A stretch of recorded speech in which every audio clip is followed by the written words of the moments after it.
After a while, Oliver confronts Lorenzo, saying, "This cardboard box is too plain." And he just grabs like a Sharpie or something and draws like a very poor face on it. Like something that comes out from a kindergartner would draw. Very bad. And Lorenzo is just outraged. Mainly because Oliver drew something horrible.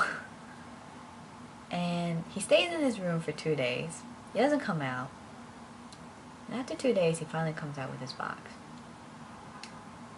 And I'm not exactly sure how it looks. You guys might know it, because I have to make it one of these days. And Oliver sees it, he kind of looks into the room, and he sees that there's a lot of rough drafts of what he wanted to draw. So, next 2 days later, without telling him, Oliver places some very basic artist utensils on Lorenzo's desk.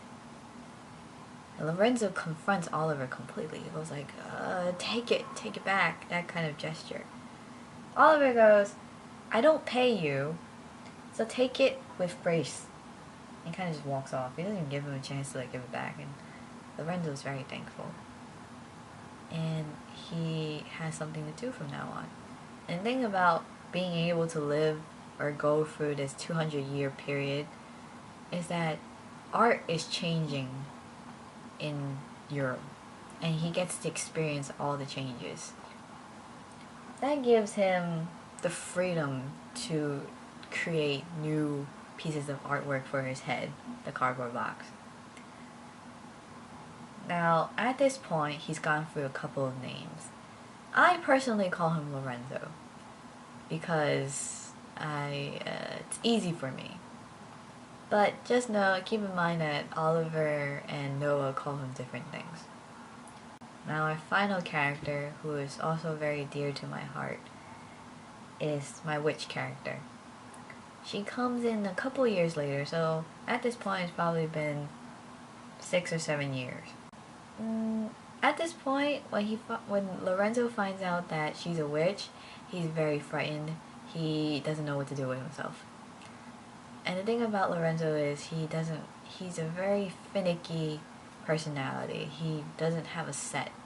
At one point he could be very timid, the next point he could be very angry and just throwing tantrums. And at this point, this is where he really gets really tense. He doesn't know what to do with himself. He throws a lot of tantrums because all of this hatred he has, he noticed that it comes from this curse. If only that witch never came, then I would have never had to go through all this trauma and all this pain. But eventually they establish that she's not a bad person, and she gets him to trust her.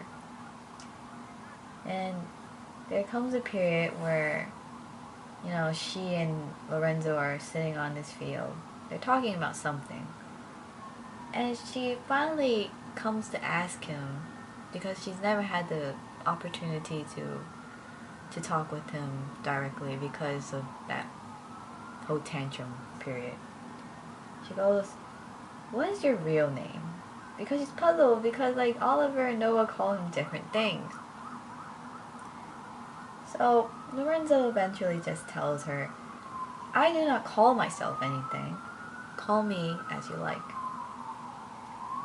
But she doesn't want to give him just a random name, so she keeps asking him about himself. And he tells her only very basic stuff, that, he's Italian. So she finally goes with, "Fine, I will call you Ugo." Now, Ugo is the Italian form of Hugh. Hugh from a German origin, heart, mind, and spirit. And this is probably one of my favorite out of the 3 names that are given: Juan, Pablo, and Ugo. Because I feel that she takes in the fact that, a bit of his past, which is Italian. The other 2 just completely neglected. They just call him after a Spanish name. And being heart, mind, and spirit. Because that is what Lorenzo actually does have in the very end. He's not just a physical immortal walking body, but he has these three things. And I find that this is a really great name. And so for what you can take from it is that regardless of which name you decide to call him, just take the name that you feel that fits with him.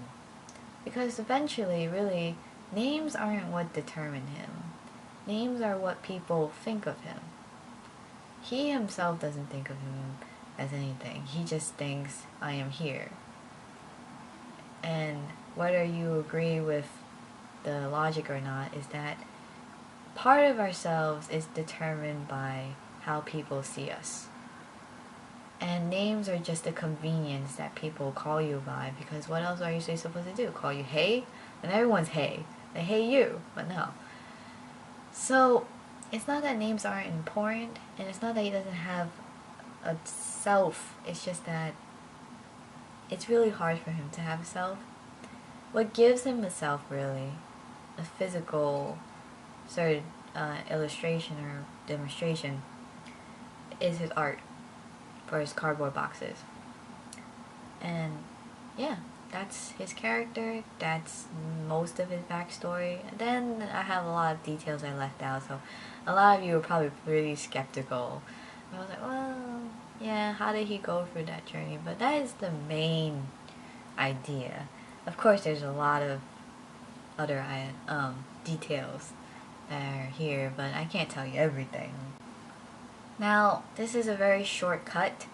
The two fun facts. The reason why that I've justified the muscular type minifee for him is that you can say, for 200 years, after walking for a really long time and probably doing some heavy laboring, you develop that kind of body. So yes, that's the reason. And the second fun fact is the reason why he went to United Kingdom was that he heard there was another headless guy. Now can you guys guess? Yes, it's the Headless Horseman. And he wanted to find the Headless Horseman to like, hey, me and you, we have the same predicament. But I can't tell you how that went down, but it's a funny thing, you can imagine. So I hope that you guys enjoyed the story. I hope it wasn't boring. I really tried to tell it in the best way that I can. I'm sorry if I'm not the best storyteller, but thank you for everyone that has been subscribed to this channel. Thank you for all the comments, and yeah, look out for new updates.